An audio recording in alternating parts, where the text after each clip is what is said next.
Hello, everyone. Welcome to Democracy Demythologized. Andy is a sociologist who has spent decades studying youth movements in Indonesia. Because of an economic crisis these last few months, people seem especially upset. I traveled throughout the country for months and heard different people's takes and stories. I asked Andy to come on to Democracy Demythologized to give more historical context for why so many young adults feel stuck and what can be done about it. He described some issues that have been building over the last several years and seem to be boiling over now. Indonesia is a good example of the types of frustrations young adults in different parts of the global south face. He breaks down why life is getting worse and what it would look like to build a better world. Let's get started.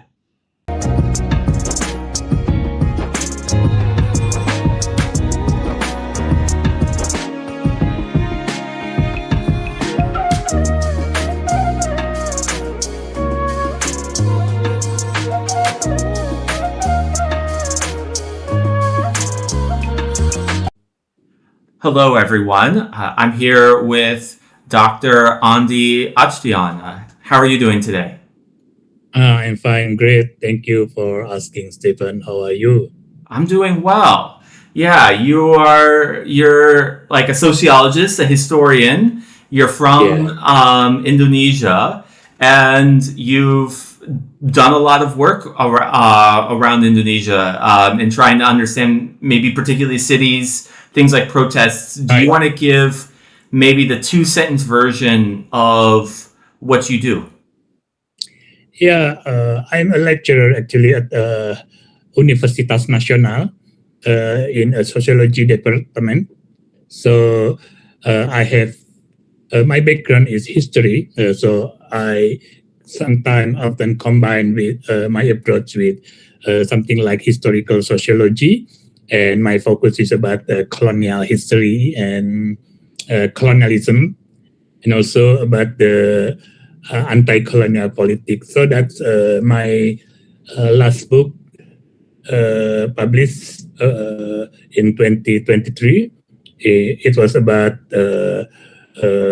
politics in the colonial city. So that's just background information, but also have an interest to follow what is issues like urban development in Indonesia, which I think is very interesting at the moment, because a lot of we are in the midst of transformation or transitional things that we can feel.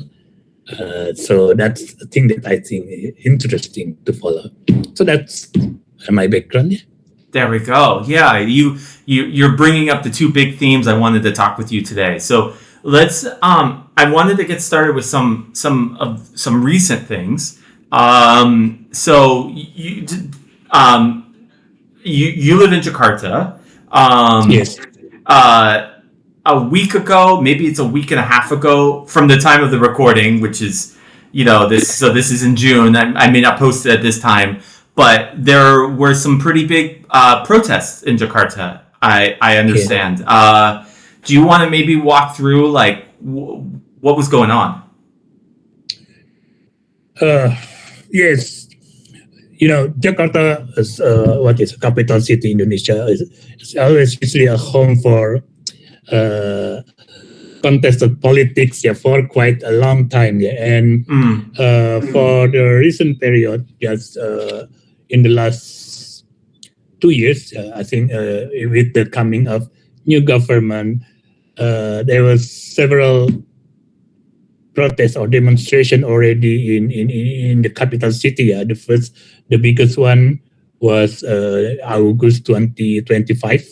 It was during, I think, a sense of crisis that people feel, and at the same time people saw that how extravagant lives of our politicians or what is wasting public budget, something like that. And that's a lot of frustration and something of frustration among the young generation that I think related to the problem, a wider problem of Indonesian society at the time. This time, I mean. Yeah, this makes sense. I mean, what do you see as some of the wider problems in this current moment? I mean, in Indonesia. Uh, uh, yeah, generally speaking, I think I have an impression that there's a gap between among the young generation. Yeah, I will focus this discussion to the perspective of the these youth. groups. Yeah. I think that's quite what is a problematic situation that become the central challenge for Indonesian society at the time. It is not simply the gap between work, availability of work or employment and job security, something like that.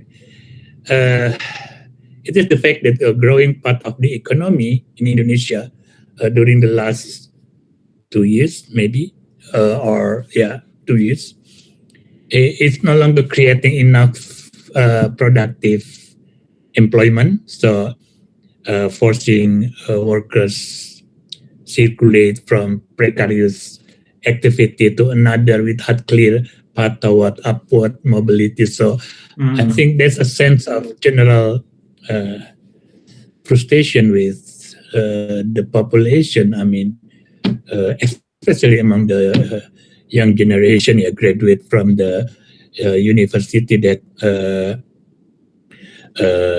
they at the same in one sense that there are a kind of there is a social expectation among the young graduate that they will find a better job, better life, but in the actual reality there was a shrinking manufacture in Indonesia in our premature deindustrialization process that make this contradiction felt in the field. So I think this is the problem that Indonesian face today about their growing uneasy about the life, the situation, so critical about the government, while at the same time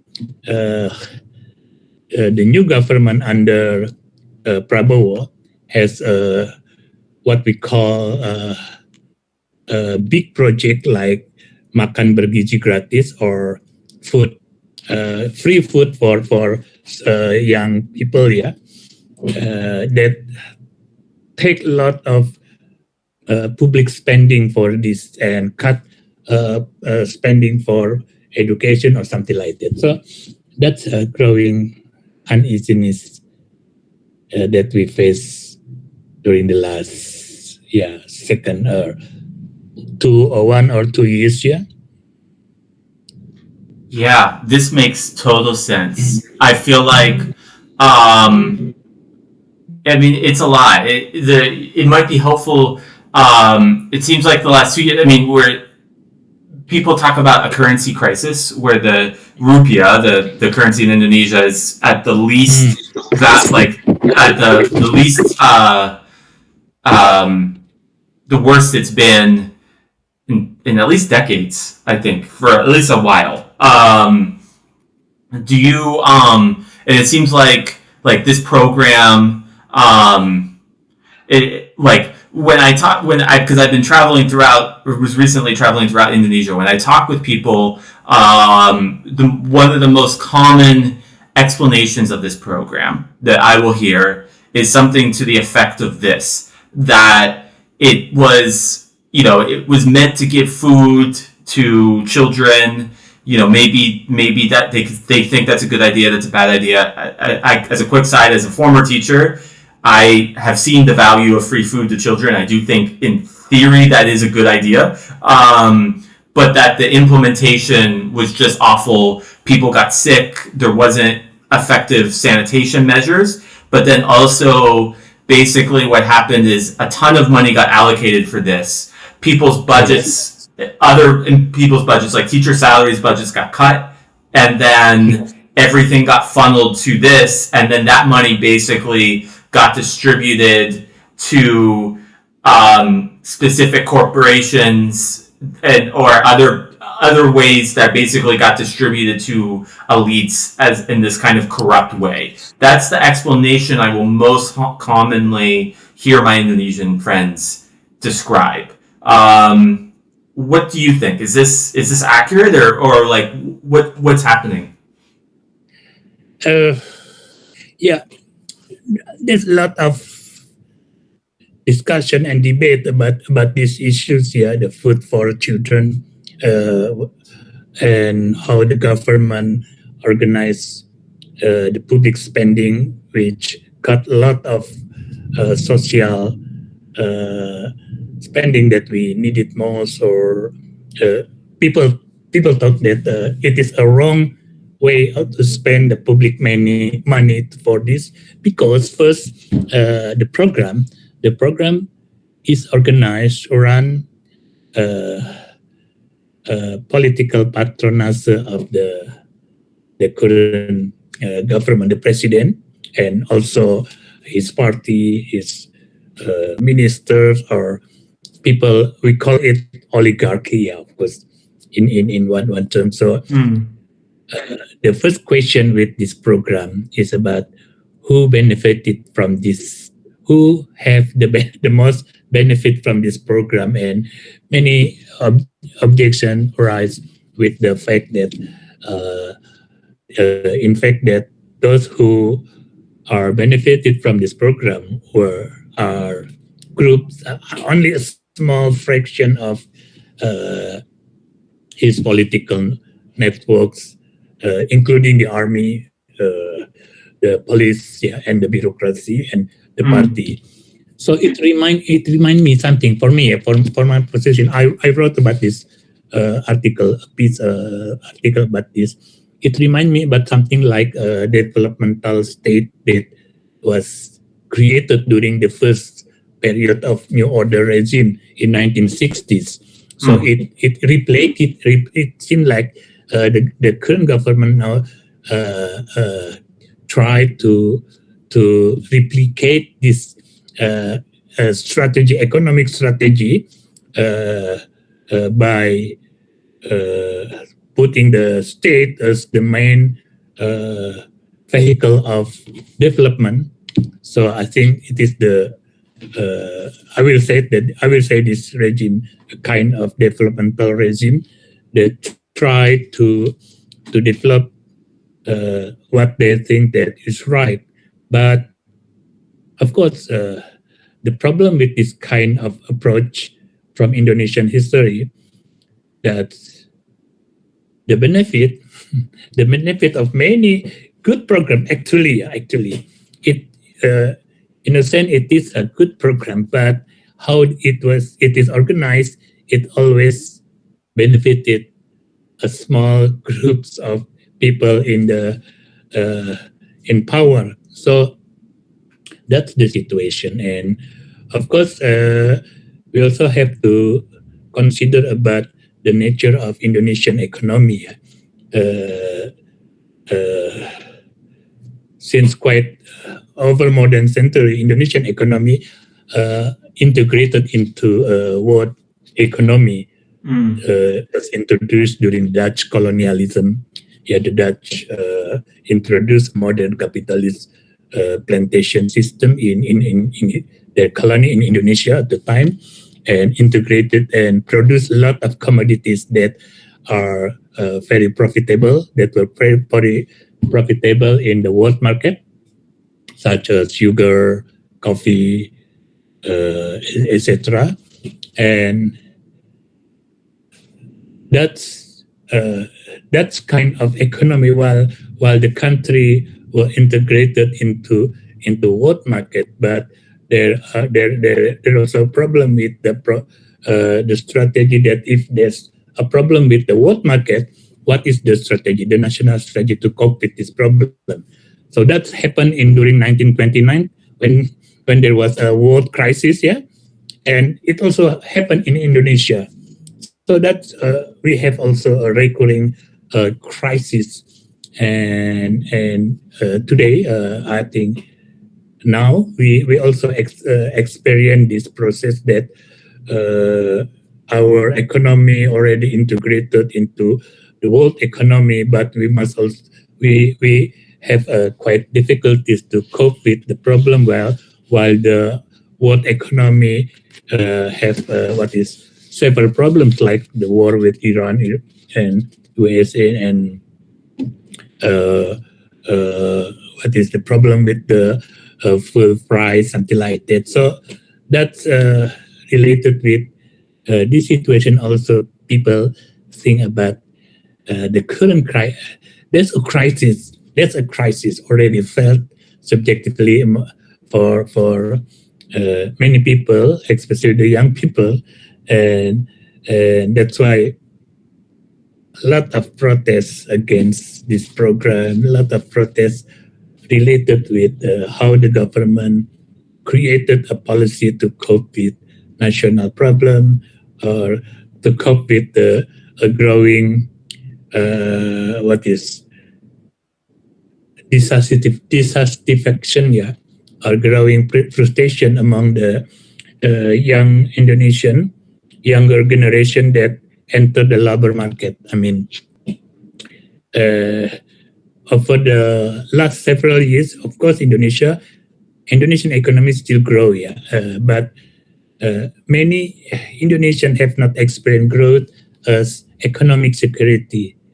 The middle class has become more fragile, and significant numbers. You know, the last year, I mean, the the government statistic body released data that show a significant number of households that once considered as economically secure now have found themselves under increasing pressure. Yeah, and more than half of Indonesian workforce, more than 60%, I guess, it remain in informal employment. They work in what is Gojek, we call rider hailing online, something like that, and working in informal sectors. That's more than half of Indonesian workforce. Can you imagine that? And which means that millions of people are still living with limited protection against economic uncertainty. So that's, I think, this kind of situation that we can understand about the current situation here. Yeah, this makes total sense. Yeah, it does. It did seem like a lot of people worked in the informal economy, and many specifically in the gig economy, like ride sharing apps like Gojek and Grab, which are kind of like similar to maybe Uber or Lyft in Indonesia.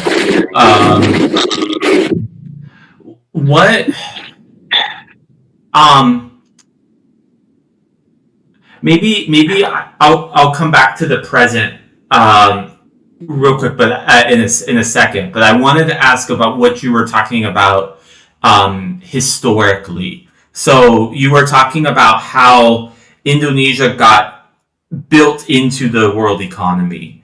How did that happen? Like, how did Indonesia get built into the world economy? Like, what role did it get turned into having in the world economy? I mean, the first thing that we can follow about this process was when the Dutch colonial regime at the time introduced the first modern plantation system in the colony. Yeah, and they want the colony to become more profitable in a modern sense. So they introduced this kind of modern activities like sugar factories and etc. that the most important that produce very profitable commodities in the world market. So that's the logic of colonial economic system that was built there at that time. Yeah, the Dutch set an agenda to make their colony profitable. So how to make it more profitable? So turn the colony into the production, export production process for the world market. So that the first experience for Indonesia at the time it was under the Dutch, integrated into the what is global economy at the time. Indonesia has become a producer for commodities like extract. Actually, it was extractive economy, yeah, for the world market. And the problem with this process was labor has been only put as only an input to the production process. The Dutch policy of labor, I think, is very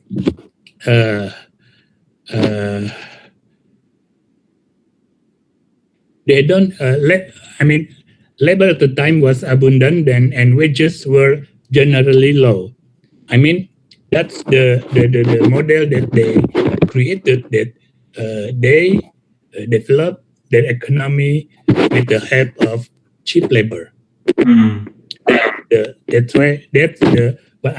the system that they created. So Indonesia, when we have independence, we try to cut from this process. Yeah, we also want to become industrial countries like Japan, Korea, or Taiwan, something like that. For quite temporarily, I think it works. Yeah, for the first decade of after our independence,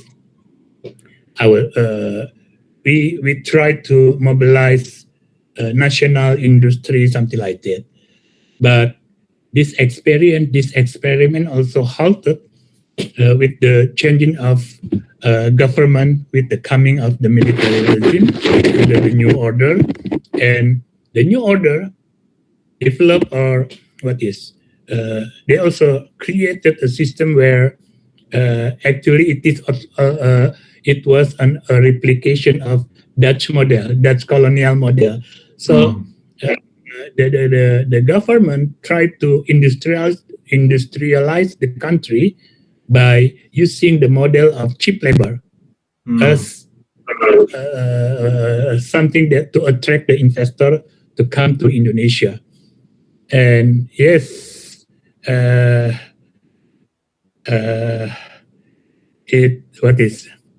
from the 1970s onward, Indonesia, it's growing. Indonesian industrialization occurred and manufacture expanded, and industrial estate emerged around Jakarta, Bekasi, Tangerang.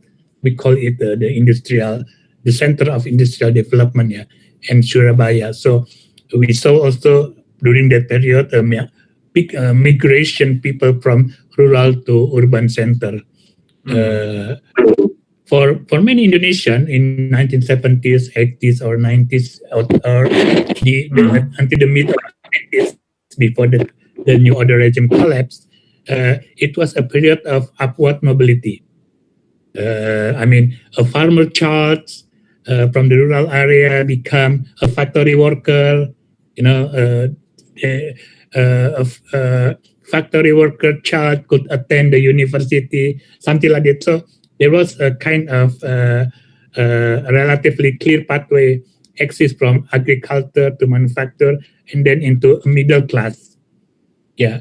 But I think it also halted by the economic crisis in 1998.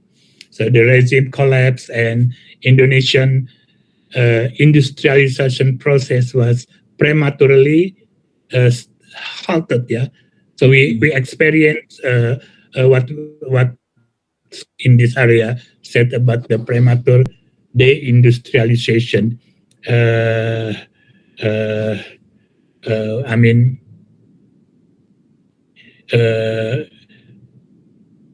this situation, I think, quite problematic, enormously, I think.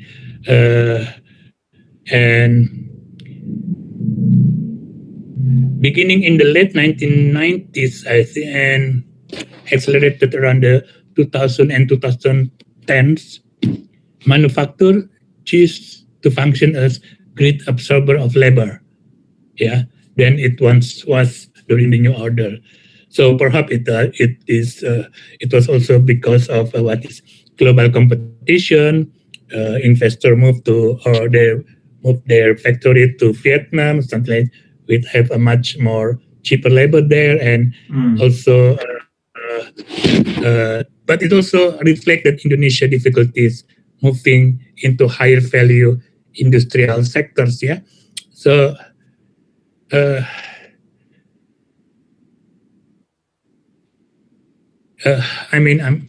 The result. So that's a kind of a structural problem that Indonesia faced until now. Indonesia of course, we continue producing workers, producing graduates from the university, and also continued urbanizing. But this sector that has previously absorbed labor, they were no longer expanding at the same pace.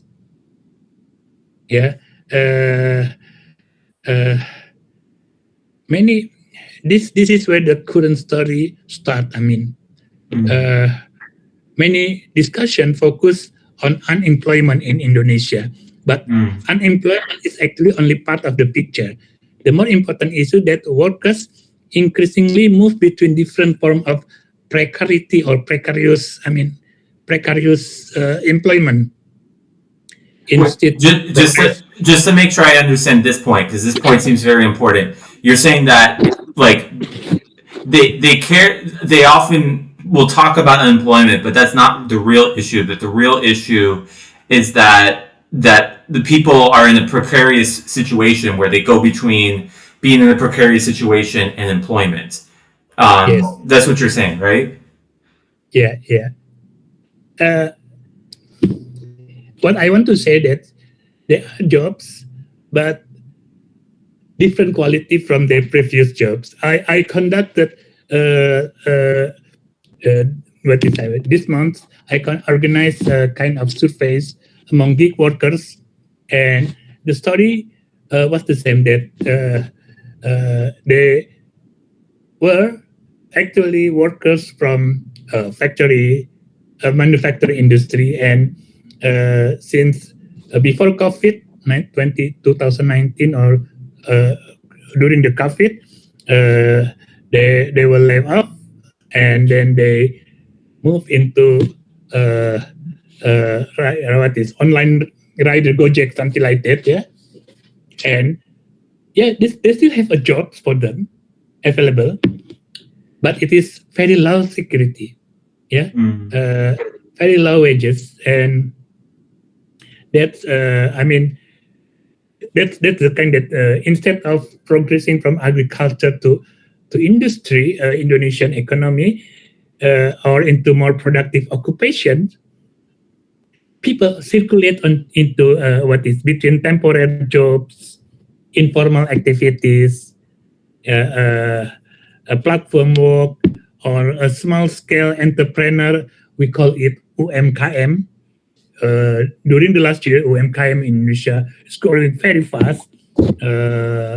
That means also that become an indicator that people lost their jobs and they try to survive by doing something like selling food or etc. But just for survival. So in other words, that labor market now is become increasingly fragmented. That's the situation that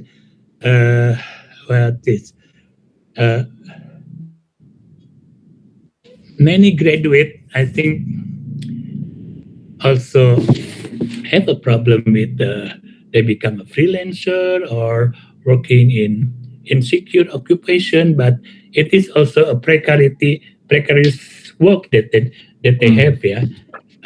So I often have a jokes with my students and taught them that uh, for an indicator of their daily life, uh, your grandpa, I said to them, that has a house and a garden, a backyard, and your father has only house without a backyard or something like that. And for you, I don't know whether you still have a house or not after you graduate.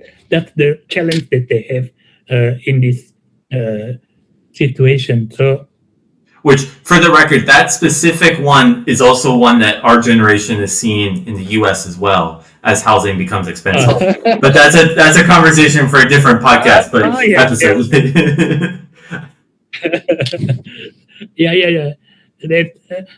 Yeah. So I mean, what I want to underline is employment exists, but stability become harder to find. Yeah, unstable, and that's why I think many feel frustrated living in growing economy, but they do not have a kind of predictability in their life.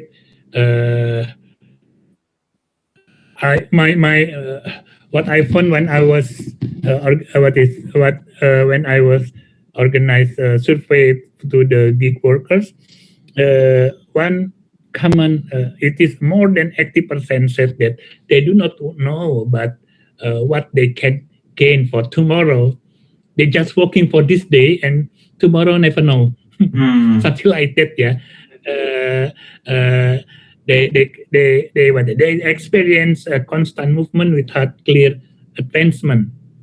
Economically active, but the connection between work and long-term security become fragile. That I think that the challenge that Indonesians today experience among the many. So our middle class shrink. The last data show that it almost 10 millions, tens millions of Indonesian population shrinking from the status of middle class to the precarity class, something like that. So that's the current situation. I think it's very difficult.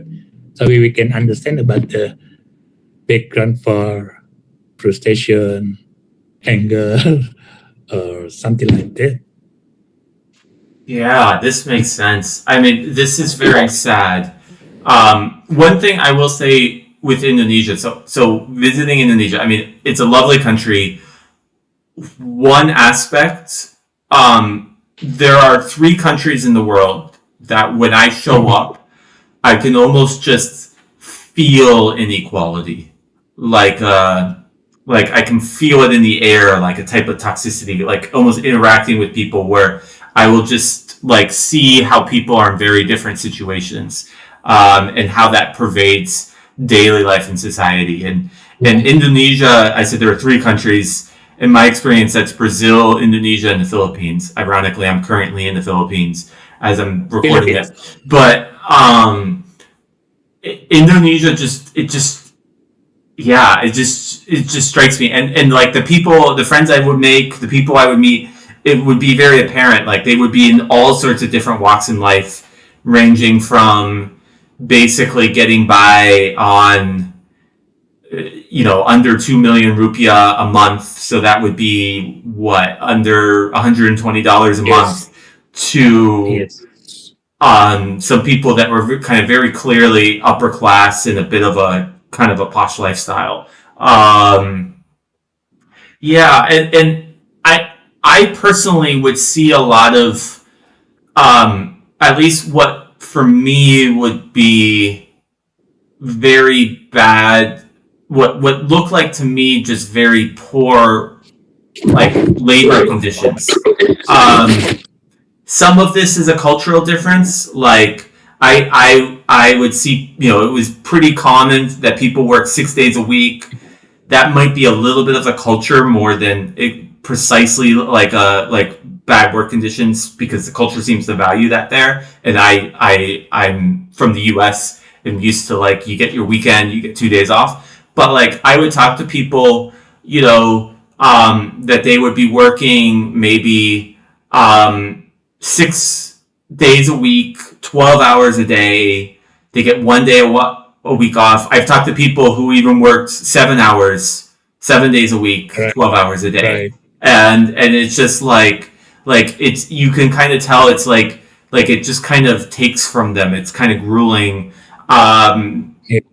And in my experience, like, it seems like the kind of the mentality among employers in the culture is a bit of a, you accept what we give you because there's going to be a ton of people lined up. So if you don't want this job, I will go find somebody else who will do it for my, bad pay and like crazy hours, frequent overtime.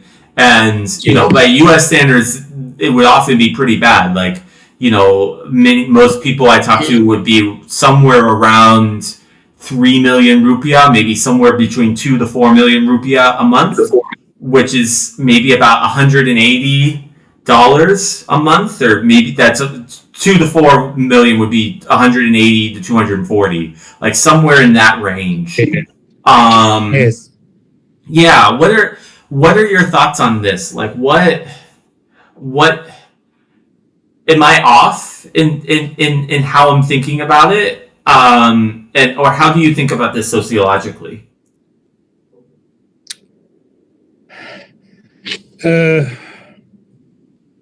Yes.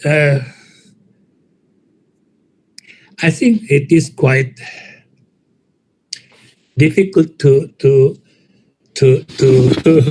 say something like we have one kind of version of this situation, because the current situation provides us with a lot of different perspective to discuss here. But for sure that the quality of our life has become much. We have a declining quality of life in terms of employment that available for the people, and people working hard.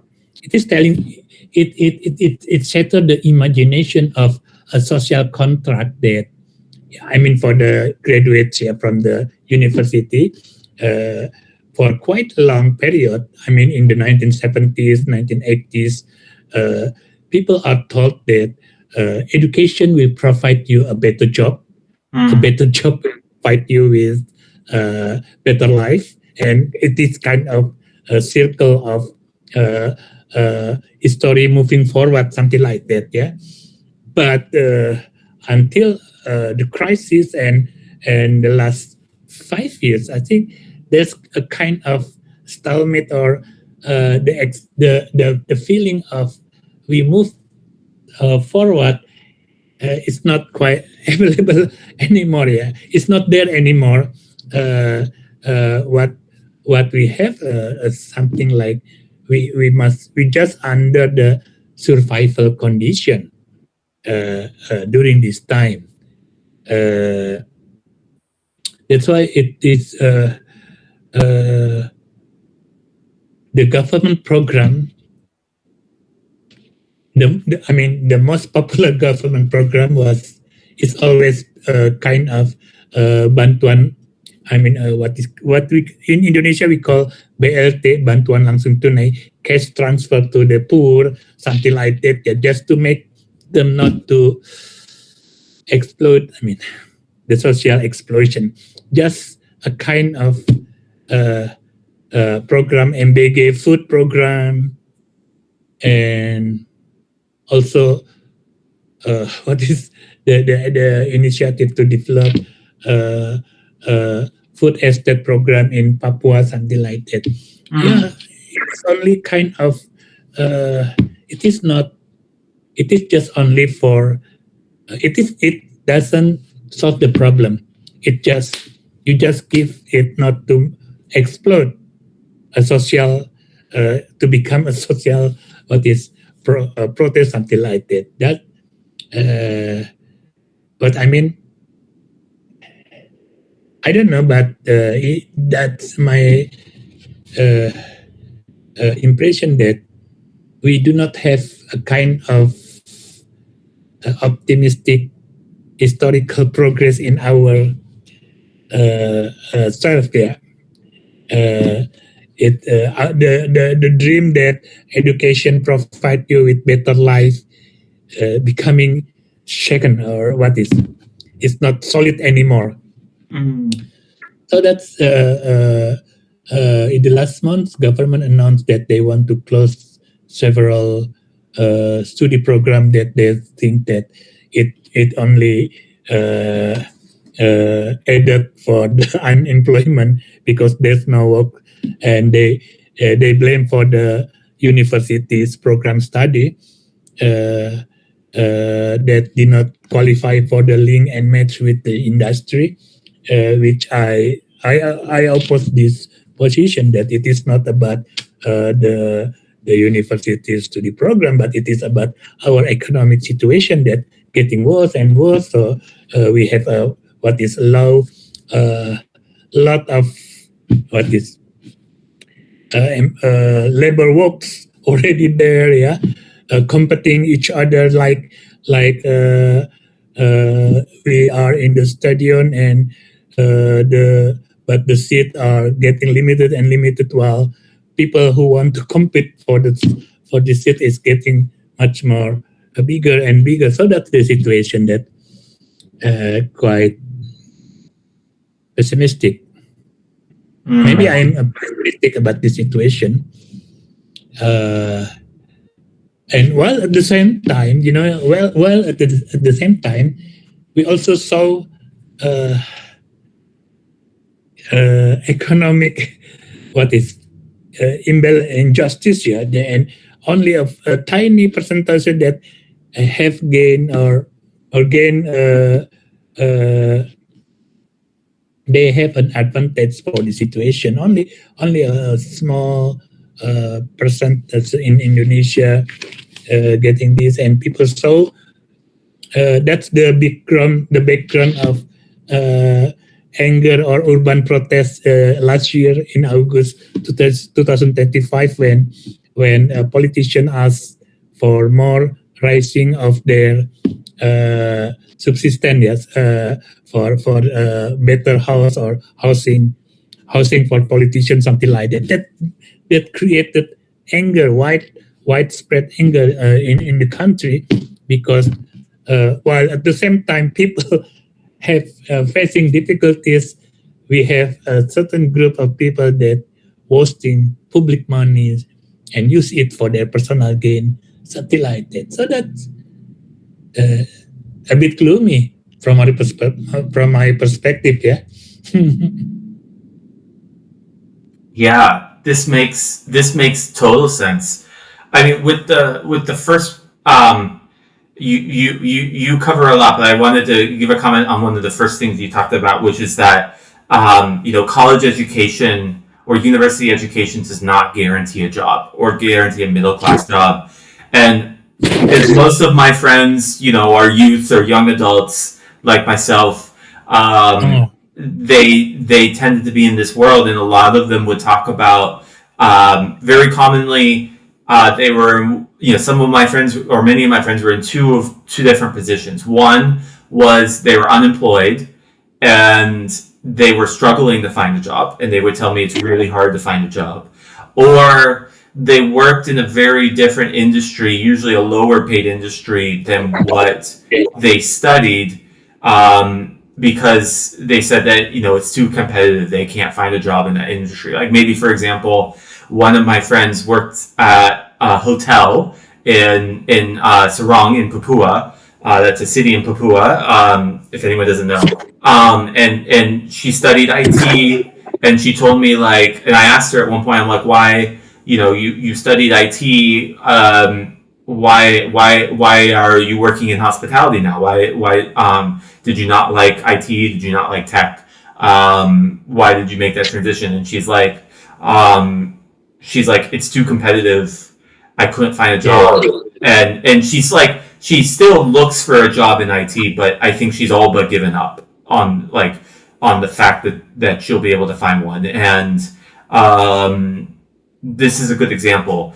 A question I have for you as you were talking is, to what extent do you think this is getting worse in Indonesia, that things are getting worse? Or to what extent do you think that these have always been a problem?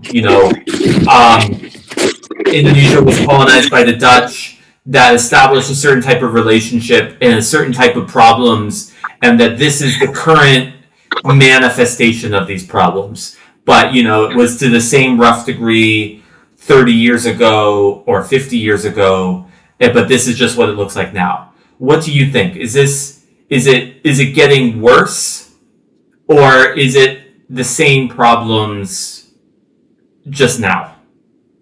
Just a version now?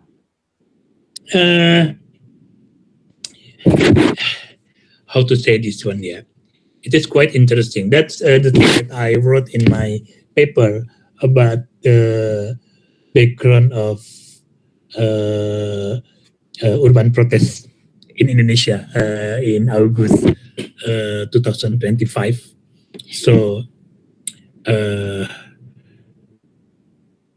many people developed the ideas that a lot of protests in the street. I will illustrate this case for you, just to get the ideas about this kind of to answer your question about my view about this process, whether it is good or not. But one of the argument I developed in my working papers is that about the protest, we cannot understand the protest simply by looking at what happened in the street. We need to understand the conditions under which people were living before they entered the street. So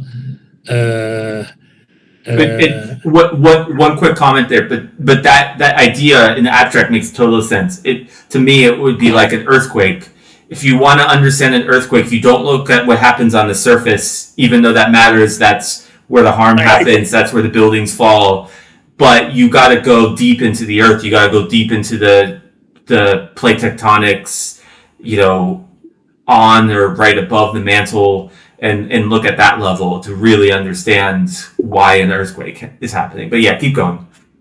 That's a good analogy for this position, because when we look at what is urban Indonesia today, especially Jakarta and other major cities, we find I think a society that experiencing a profound transformation. I mean, more Indonesian for the last 1 or 2 decades live in cities than ever before. So I think we are not quite correct if we tell that we are Indonesian still an agrarian countries. No, many the composition of demographic composition becoming more and more big, urban society. So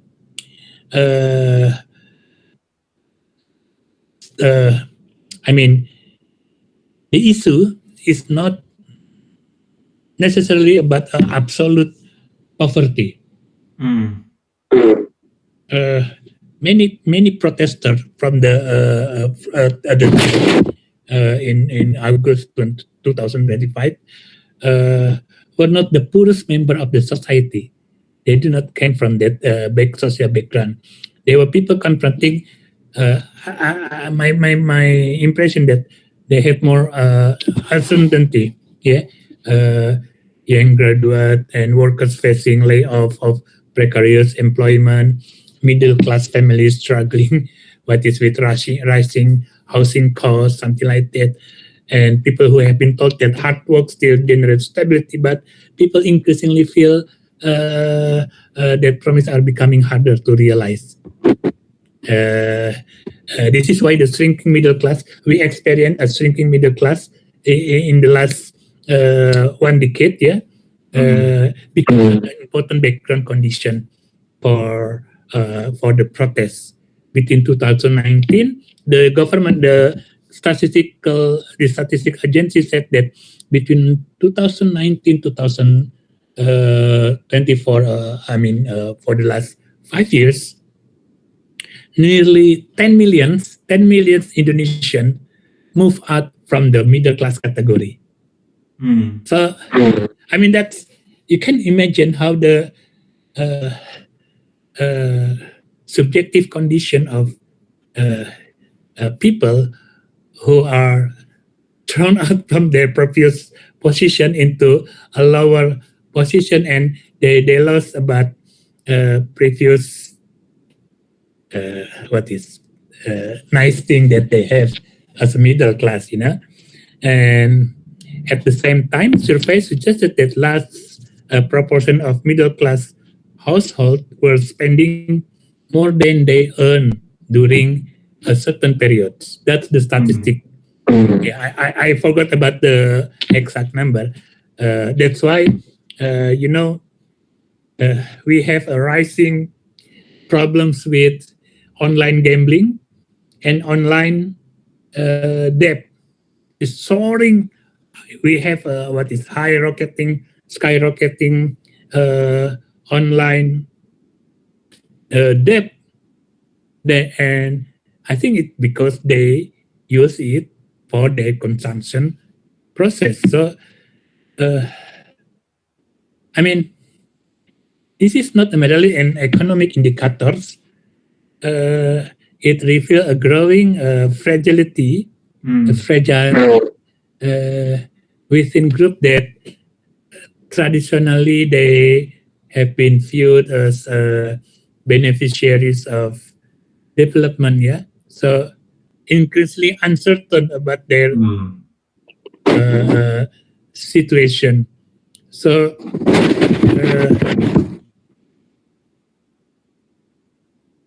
that's why I think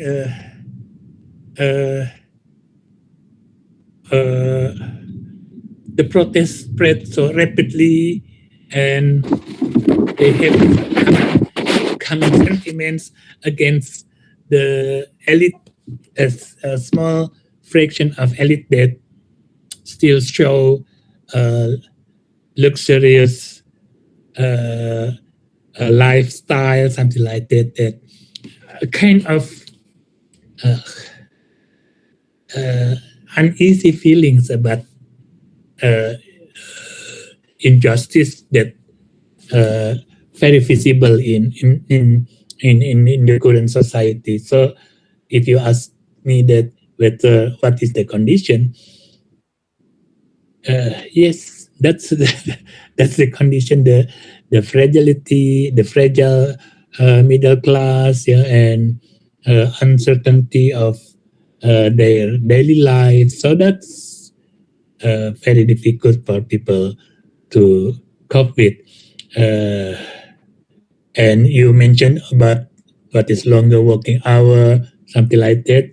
My survey showed that I have a concept that I developed from the survey that I call vital depletion. There's what is the energy depleted just to maintain for a modest standard of living. That's happened in Indonesia today. So the challenge for the government is how to create more better works. But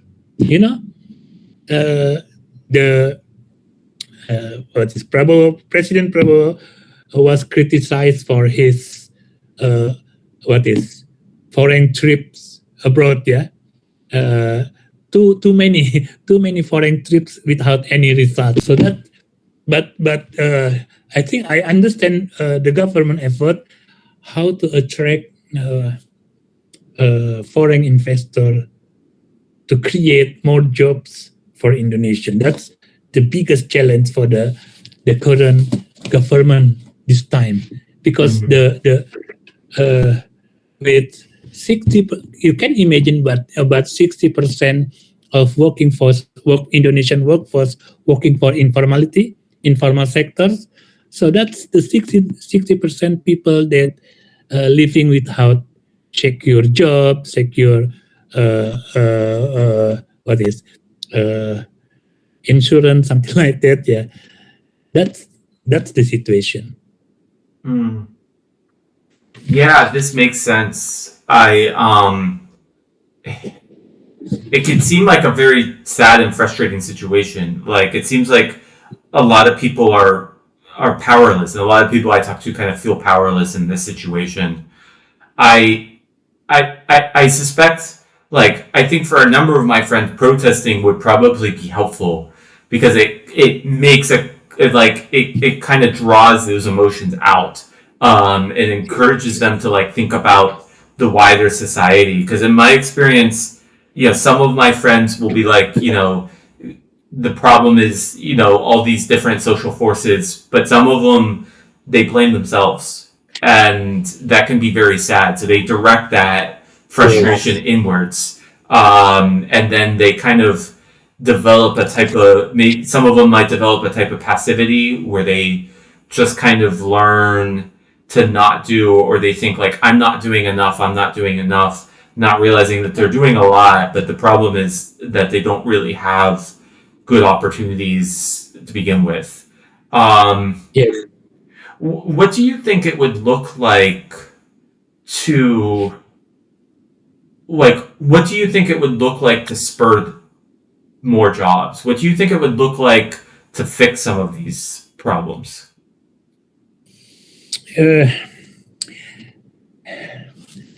That's the hard question that I know. I would say I don't know. But what I learned from the previous protests last year, of course, okay, people have frustration. They have a deep problem with daily household economics, something like that. Okay, but to a certain extent, they can manage this. But but at the same time, they do not have something that channel to express their situation. Politics in Indonesia is already what is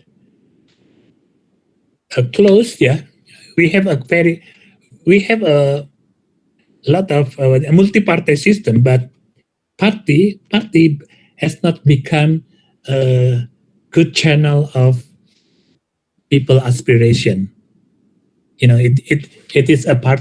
Usually, many parties in Indonesia, except for long historical party like Golkar, PDIP, but the newest party are more representing like a corporation working that they compete for the votes, and then they can gain the state access to what is political access to state position, gaining official control, something like that. So we have a democratic politic, but we do not have democratic power. The channel from the people has been, I don't know, stuck in the middle. So that's become explosive. That's why it was become explosive, the protest in August 2025. So, I mean, yes, we have a history that we were living under difficult situation during colonial period, during revolution, but at least we have hopes to create something better. I think the process must go on while we try to rebuild Indonesian economic based on, we have in Indonesian called gotong royong. The in English translation something like self-help or mutual help activities, economics in terms of social and something like that. Yeah, communities, mutual help, something like that. I think it is a good idea to reintroduce again the idea of what is a community based or a self or gotong royong economy that provide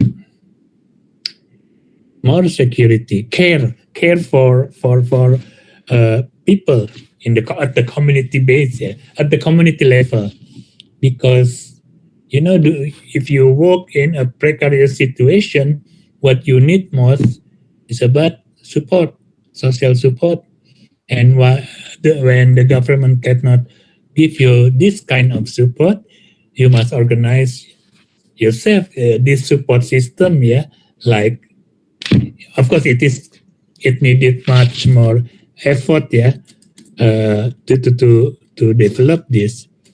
It is not an easy process. So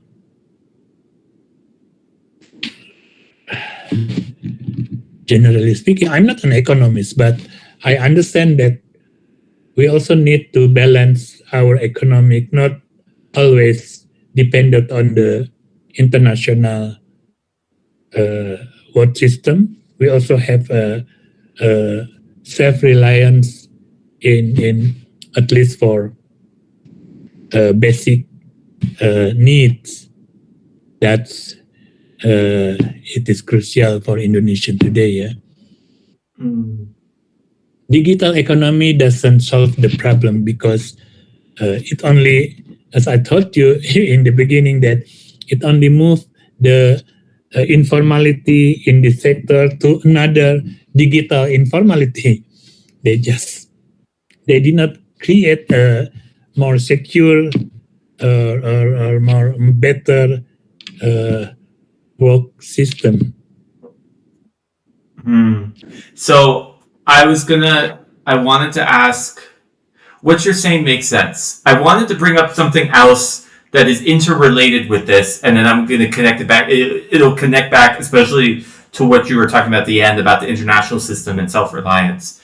I wanted to also ask about corruption. So this, in addition to like jobs being hard to find, this was the other major issue that people would tell me about in Indonesia, like especially the young adults, like the probably the number one issue that they would bring up. They would talk about how corruption is like is rampant in the government and how that is destroying society. Basically, is what they'll talk about. And something, I would ask them, the fundamental question I have for you is, what causes the corruption in Indonesia? And when I would ask them this, is they're talking about corruption, and they would usually say, it's the politicians, it's the system. They would, like they would talk about how basically it's been corrupt. So the only way you can keep your job in some situations is to appease the corruption, like appease the requests of your superiors, and then to engage in corruption. And then over time, everyone becomes kind of complicit in it. This is the kind of the short explanation, the summary description of the explanation they'll often give me. And this makes sense as an explanation. At the same time, I also couldn't help but think about whether international forces encourage corruption. So as an example, I said I'm currently in the Philippines, which is next to Indonesia. Here also, when I talk to people will say one of the most common things that they don't like about society is corruption. They said that, corruption, like just like in Indonesia, it's a big deal. Why? And that makes me think that there must be something bigger about how both Indonesia and the Philippines are incorporated into the world system, since colonialism and that relationship that encourages corruption.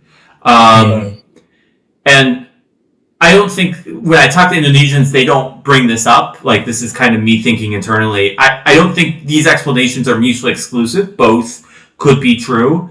But I wanted to know your thoughts. Like, why do you think corruption has become such a thing in Indonesia?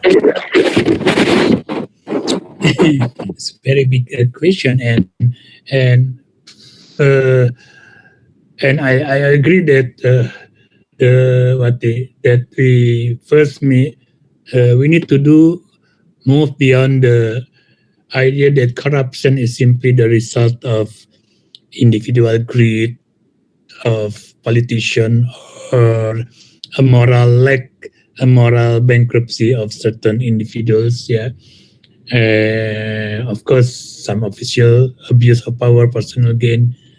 But if corruption persists, as you mentioned, that during colonial times, during different generation, different political system, and connected to even larger world system and different ideologies, so we have to ask deeper question that what are the roots of social historical condition that makes this so persistent in Indonesian society. So I would argue that that's not my position, of course. Yeah, it is better best understood as the intersection of three long forces of uh, historical pattern of power. Yeah, that's the first one. The economic structure, and the third is about the political incentives. So this interrelated and connected process that we can understand better about the problem of corruption. Historically, one of the most important characteristic of power in Indonesia has been the close relationship between political authority and economic resource. Yeah, that's the close linkage between these has become a problem for centuries. Those who held political office often control also land, taxation, what is license of trade. So political authority is or was not simply a kind of governing. Yeah, it was also a sort of economic privilege. I think quite similar. We can find it in the Philippines. So this pattern, I think, survived for a different historical transition. Yeah, Dutch colonial rule introduced a modern bureaucratic institution, but the colonial state often governed through local intermediaries. I think the same with the Philippines and patronage networks, and so this kind as a result, the distinction between public office and private interest has been much more complicated, yeah, in practice than in theory. That's why corruption cannot simply be explained as colonial legacy, but colonialism helped to shape certain institutional habits, but it also reproduced through post-colonial society. So, as I mentioned, that political office is always a profession in many pathways to wealth and social mobility. And in Indonesia, political power often remain closely connected to economic opportunity. So access to state contracts, permits or public spendings, license, infrastructure project, something like that, natural resource and bureaucratic appointment even can generate economic value. So when political authority, I think, become a gateway to economic resources, so competition for office is quite very intense. Yeah, so people are no longer competing simply for opportunity to serve in a public office, but a competition for access to networks, opportunities, and influence. That the first position of why corruption so persists. So we have what is a political position or political situation that put a public office as a means to access network opportunities and influence that have an enormous value, of course. And so under this system, I think corruption is not necessarily an abnormal. It has become normal, a kind of a tributary system that you must pay something for your career advancement, something like that. Yeah. So it embedded very it embedded in within the normal functioning of political and economic life. So that's the background. That's why if we only focus problem of corruption as individual morality or political greed, a politician greedy or greediness, yeah, we miss a larger picture. We have the real question is we created repeatedly an incentive that reward create corrupt behavior. For example, yeah, you can observe it in the Philippines that how the electoral politics works. Yeah, modern democracy is quite expensive, of course. Campaigns require funding, political party require funding. So that's a broader issue connected with economic problem. And the problem is in a society where wealth is concentrated and opportunity are what you call unevenly distributed. So political office can become one of the best mechanism for upward mobility. And this increased the stake of political competition. And this also created a system where we built something like what is political corruption. Yeah. So for much of Indonesian modern history, economic growth has always been closely tied to the control of natural resource, land, concessions, and state-mediated opportunities. So many projects introduced by the state. So we can see from this kind of situation, whenever the state control access to valuable resources, there is a risk, of course, a public authority become intertwined with the private accumulation. So that's, I think, the background of corruption in Indonesia. I don't mean that. I would not say that greed doesn't exist. It exists everywhere. But the more important question is why institution repeatedly what is create opportunity for these greediness to be rewarded. Yeah, and that's I think the background of a kind of what is so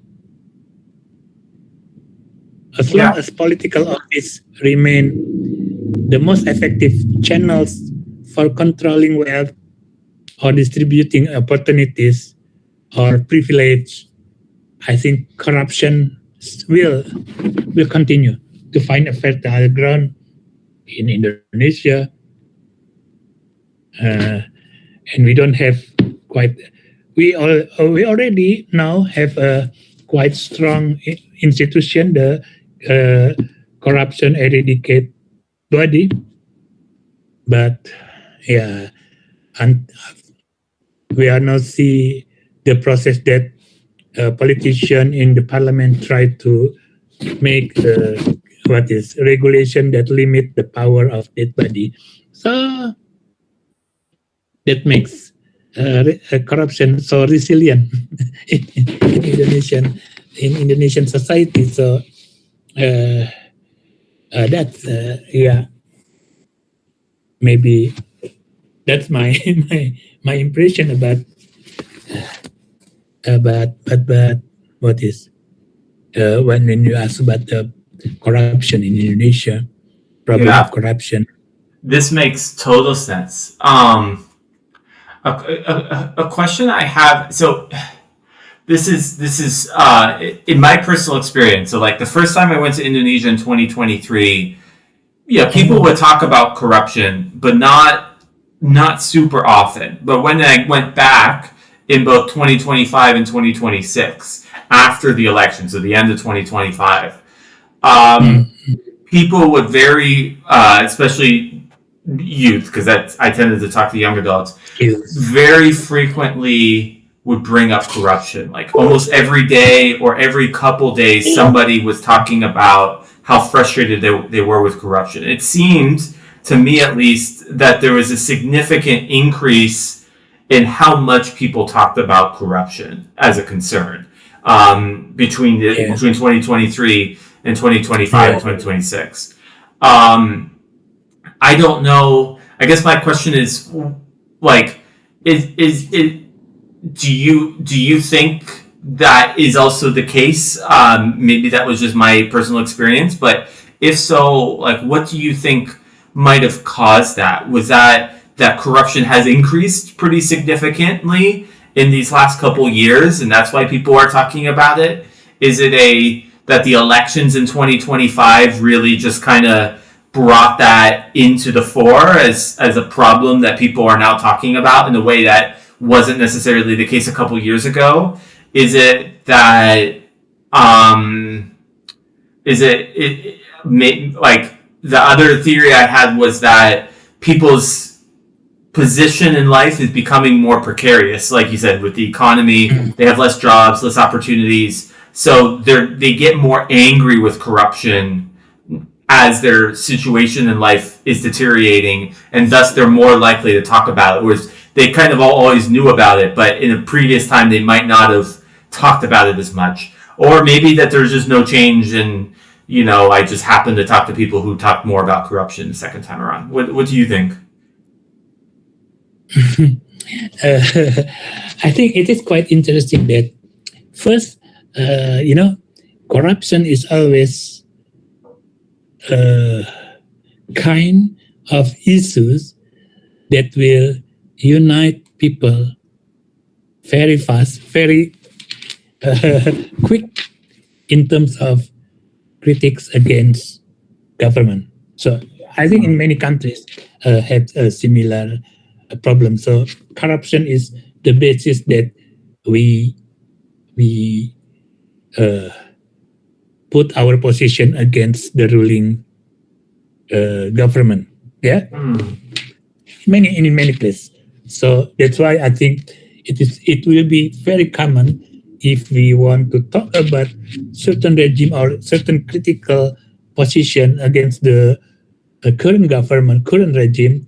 It will be always the discourse or the idea, the discussion will be start with the idea of corruption, the abuse of power. So that's because corruption is another word of abuse of power. Yeah, that's the issue. And secondly, I think yes, people try to make sense this kind of corrupt behavior of current government, which will say that the corruption practice of New Order regime 50 years ago, it's much more consolidated and organized compare with our situation getting worse. That's our subjective feeling. Yeah, I mean that's very common discourse or talk about corruption, that the corruption in our period is getting higher and higher. I think that's not the case. Uh, uh, the level or the intensity of corruption, of course, there will be there's kind of what is a fluctuated kind of intensity, kind of type of corruption, type of corrupt behavior, uh, and people, certain NGOs made kind of indexing or perception, something like that. It is only a number that gave people orientation to put their position about their specific situation. Yeah. So I mean, as I mentioned before, that it is about the three interrelated product. Yeah. Process. I mean, what is between power, economic resources, political process. Yeah. So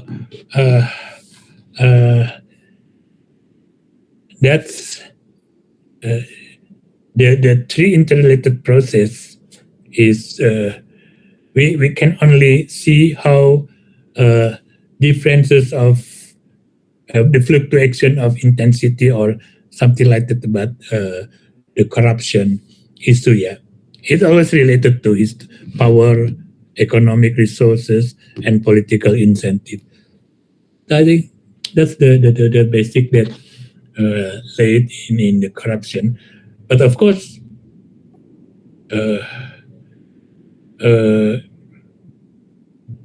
people now are in better situation to access information about how corrupt a regime or something like that. Yeah.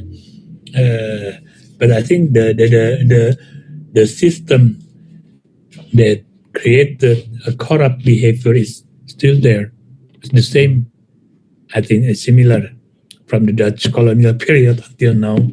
We still have to deal with this the issue, and we must strengthen our democratic system to protect this, even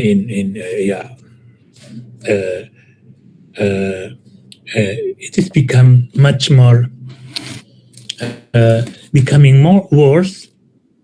I think because the state in Indonesia, as many of developing countries, play a more active role. So you can see easily, monitor the behavior of corrupt politicians. It's quite different with in developed countries where money more circulated in private sector. Yeah, it's quite different stories. It's only bribery, something like that. But taking a state resource, public economic resource is quite different in different contexts in Indonesia. Yeah, this makes sense. I mean, corruption might also be a surface level issue that people see and it's more tangible, but Yes. but there's all these other factors underneath, and it's interrelated. Like maybe the earthquake analogy doesn't fully work here because it is both a surface level issue, but it also has negative impacts in and of itself, unlike a purely surface level issue with an earthquake. So maybe it's like it's a part of the tapestry, but it's the part of the tapestry that people notice as a force. My final question for you, this might I don't know if you have thoughts on this one. This might be a harder question, but I was thinking about, so one of my friends is in grad school currently, and like on the business side, and she said basically her vision, like one of her key problems that she was looking at. So she lives in Ambon and is doing a lot of studies in Banda Neira. So for anyone who doesn't know, Banda Neira are these like little island area, kind of in the middle of nowhere, like several hundred miles or kilometers from like anywhere else. Absolutely gorgeous. Anyone who's listening, if you ever visit Indonesia, visit there. It's one of the most beautiful places in my opinion. Yes. But that aside, it's known for growing like nutmeg, cinnamon, many spices. But I'll pick on those two for now, as two of the big ones. Which was very important during the colonial history. That's a different conversation. Yes. So she is concerned. She said she would talk about how when so the farmers there grow a lot of nutmeg that then gets sold to international, like this is often independent farmers who then sell it to various in my understanding, it tends to be international trading companies who then ship it to different parts of the world. Then it ends up in people's spice racks or at restaurants. Or whatever people are using nutmeg and cinnamon for these days around the world, basically. And what you would talk about is how basically it would sell extremely low. The farmers would basically kind of sell it a way that they kind of barely got by, and for a very low price, and then suddenly the global distributors would significantly increase the cost. Like, they have costs associated with shipping. Like their job involves cost, but like if this is their cost amount, like they charge like 5 or 10 times it. And basically she's like, the profits of the spice trade gets uniquely distributed to these international people, and the farmers see very little of it, is what she would talk about. Obviously, to me, this also screamed colonialism, because I think during the colonies, this exact thing happened with nutmeg in Bandanera specifically too, with these exact spices. But what do you think would help this? Like, what do you think would help encourage like a better distribution of profit that might be more fair for the Indonesian worker, in this case the farmer, who is working in the informal economy, to kind of make sure that they get a better share of the profit? Yeah, that's the classic case of poverty problems in Indonesia. Yes. Your friend is right when she pointed about the lower result, lower lowest gain for the farmers compared with the distributor or people who manage this distribution and selling it in the world market, kind of colonialism. But I think the problem, there was during the first independent period in Indonesia,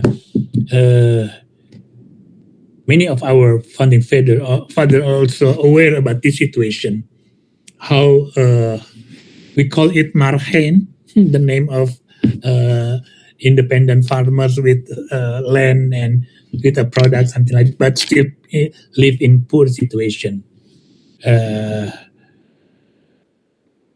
They try to organize this into a kind of a cooperative movement. That's the idea of, because you cannot match better network and management of companies outside you, but at least you must have a bargain power.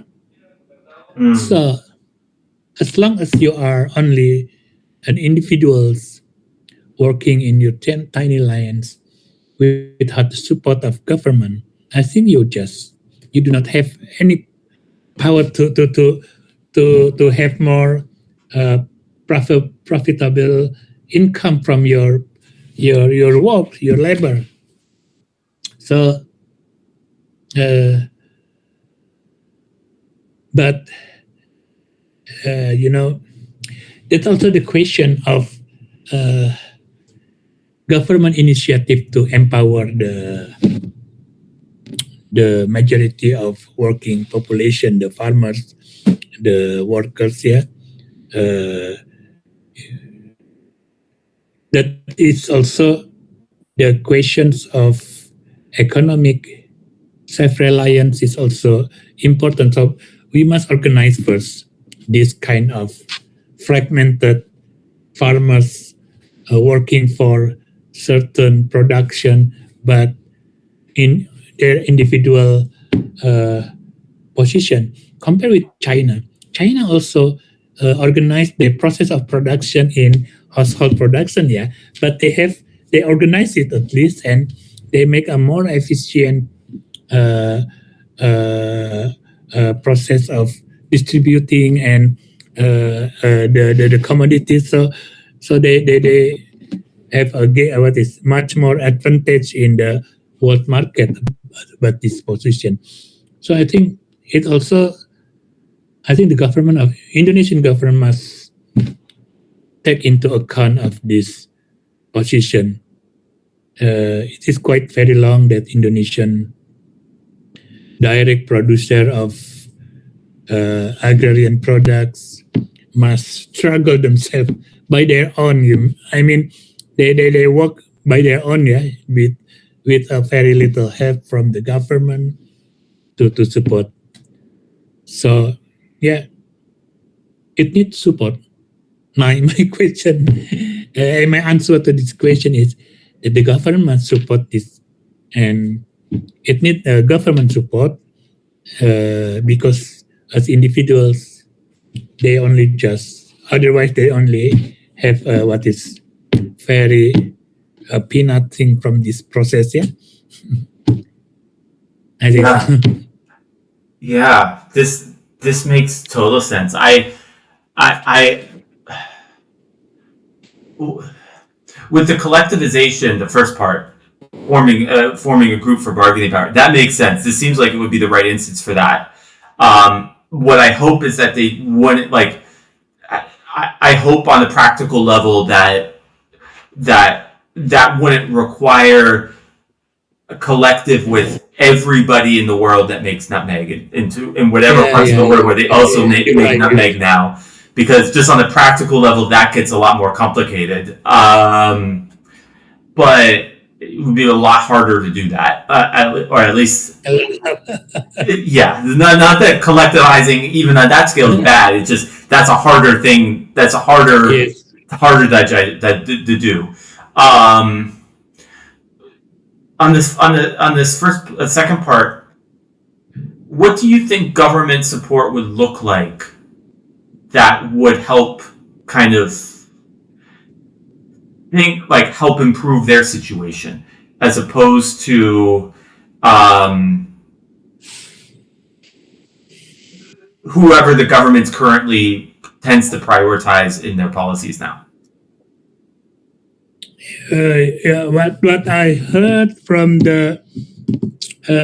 what I learned from this process of how the farmers effort to survive from their process of production, they often come with the problems of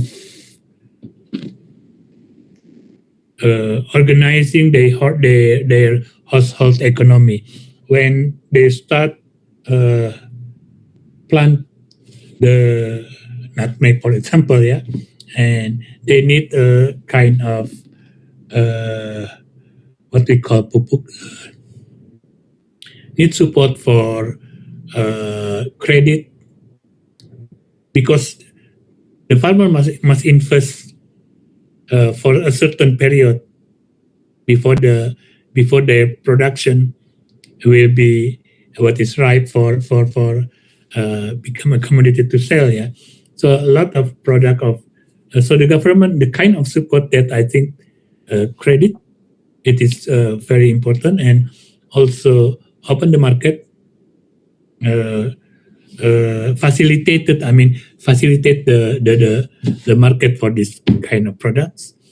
And because if you let the farmers in into the just into the market, they could not compete. They just only have a very small capital, yeah, small money to survive. So the government support for credit, for fertilizer. That's I think it is still work in Indonesia, yeah. But I don't know. I don't know why farmers still consider it is not uh, uh, practical, yeah, to participate in this process. And but I once made a kind of documentary work in the village of Java, and for the small scale producer like farmer, something like that. And yeah, actually, that kind of support is needed for them to develop. Yeah, but again, I think in public policy, in a bigger picture of public policy, the government, the Indonesian government, the main revenue for Indonesian GDP come from mining. Of course, the government will prioritize this first section. Yeah, they have this one, the extraction industry like coal, nickel. That's the priority of Indonesia, the current Indonesian government. So I think, yeah, I don't know whether they will give, because the Prabowo government also have a kind of a policy on cooperative, yeah, in the village. It is still a debatable process because it is organized from the top. It was not on the other way around, like from the bottom up process. We need a kind of this kind of cooperative movement, yeah, that start from the bottom. So that's, yeah, of course, support, financial support, marketing, and other support that is very important for this process. Yeah. Yeah, what you're saying makes total sense. As a final question, where can people learn more about your work? You referenced an article about the recent protests that you wrote. Maybe where can people find that article specifically? But then also in general, where can people learn more about your work? My works. Yeah, I recently become active in Substack. I have my Substack Andi Achdian. Just a beginning, yeah, and also in my link tree, you can see several of my works there. So people can, if you want to access, yes, and very welcome to criticize, something like that. Yeah. There we go. You can go to my Substack. I think for us social scientists, there's nothing like a good criticism that makes us grow, I guess, because that's often where the best fire is how you make pressure is how you make diamonds. We'll say. Right. That's great. I'll try to include these in the link somewhere below us. Right. Thanks for taking the time. Okay. This has been a very helpful conversation. Okay, same. It's nice to have you. Thank you for having me for this conversation. Yeah. Yeah. Maybe I should say terima kasih instead. But yeah, terima kasih. Terima kasih, sama-sama.